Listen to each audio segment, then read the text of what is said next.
Hi, my name is HHaynes. I'm here in my studio to show you the SmartAV Tango console. In this video we'll be looking at the extension bay. In our previous video we looked at some of the basic operations, and in many cases people make the assumption that that's as far as it goes with the extension bay, that it's simply an extension of the physical faders that you have on the main console. But as it turns out, there's quite a bit under the hood that actually makes the extension bay a really interesting and compelling editing controller as well.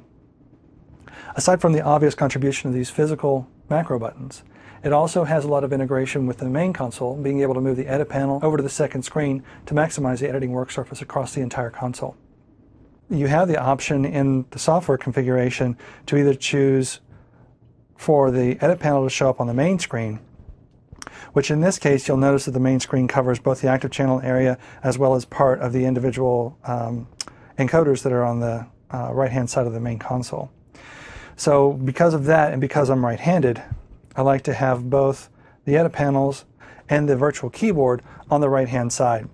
I use this very often for naming exports, such that whenever I go and I have a particular macro button, they'll activate the export audio mixdown window, and by default it's highlighted in the file name, and I can go in and press test, hit enter, and enter again, and it will actually go and render the file.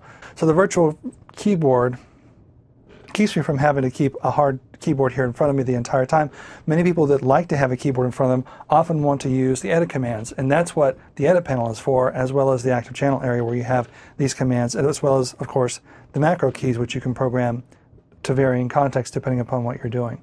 We'll get into programming these panels in a later video, but for now I wanted to show generally how they were used and the utility of having the edit panel and the virtual keyboard on the right-hand side, as I have configured here with the extension bay. Notice that with the virtual keyboard you also have all the things that are available to you whenever you had a hardware keyboard in front of you, such as whenever you touch F6 it brings up the loop browser, press F3 it brings up the mixer. So you can even do keyboard shortcuts here, but the purpose of this is not for that. It really is for those kinds of functions, are really for the edit panels to handle. In the keyboard you can actually go through the process of using your mouse to go highlight the name of a particular output track. In this particular case I'll go to rack access 1 and I'm just going to type in drums, and I'm going to hit tab, and I'm going to type in bass and tab down, and then I'm going to put in synth, and then I'm going to hit enter. And those are my three outputs, and the reason why I did that is so that I don't see rack access 1, rack access 2, rack access 3 when I actually go and select those individual tracks. I now have drums, bass, and synth named for those three tracks that actually show me exactly what's on those channels. So with my template I have it set up as rack access 1, 2, 3 all the way through 8. But for my purposes for this particular project, because I know what I've assigned to those outputs, I've gone ahead and decided to use the virtual keyboard to go through and name those individual outputs so I can dial them in and find them rapidly along the Monarch, as well as see what I'm working on here in the fader bank, as well as seeing things in the project window. So now I'm going to get into showing you how the active channel command area, the macro key areas, as well as the edit panel operate in tandem in the context of how they're programmed. We're not going to get into the specifics of the programming, but I want to show you how everything lines up. So here's the edit panel programming, and as you'll notice, it looks very much like the panels themselves, but you have this additional area here at the bottom. We're going to get into this in a later video, but what I wanted to show you is that we have the edit panel here. We also have edit keys. This is the programming not only for the macro buttons, and you can see the macro buttons as they're listed here. This array handles the wheel assisted commands, and the second array that's over here handles all the generalized functions that I programmed, which is save new version, open, close, zoom to locators, export audio mixdown, quit, and exchange time formats. Those commands are there for every single tab. These that are labeled in gray are the programmable transport buttons that allow you to set up any of a number of functions.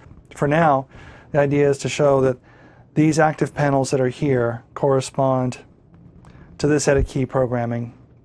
So whenever something shows up in edit mode here and edit mode in the edit panel, that it also affects what shows up across the context of all of the areas. So essentially, as soon as you touch one of these tabs, it changes the context for everything that operates on the board. So getting back to actually working in this particular environment, you'll soon get accustomed to how the active channel command area and the macro keys, as well as the edit panel being on the right-hand side, allows you to operate in a two-handed fashion. So you can actually be changing individual functions and features here with your left hand by touching individual tabs that you program to change the context of the edit panel. And then there are specific things that you can also do over here. And of course, cancel solo, listen, cancel, all the remote commands for mix. Here's my transport tab, which is play from selected start. Here's all the funny things that allow you to do things like play to selected end, and that allows you to go until the selected event completes, and then it stops playback. So you have all of these commands that are much more detailed than you would have directly here that are arrayed across this 10 by 10 box. But while this is happening, you may want to go into the Edit tab and actually change your workspace to Workspace 2. So now I've renamed some tracks. I've worked with the transport panel to listen to my mix, as well as working in the edit context to change my workspace to do some further editing, and I'm ready to render. At that point, I'll then go and either hit save or save new version to actually create a new version of the same project, and I have those remote commands set on the macro keys, and regardless of the context I'm in, regardless of what tab I am, I know that these 8 buttons that are on the right hand side are always programmed to the same functions. So that wraps up our introduction of the Tango extension bay.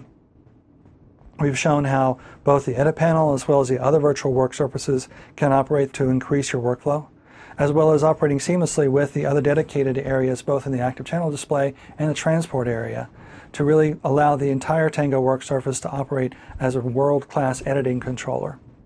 In the next video, we're going to get into programming some of those controls, both the physical controls, the macro buttons in the transport area, as well as the virtual controls and the soft screens, in order to be able to really customize your host to work to your benefit. As always, thanks for watching.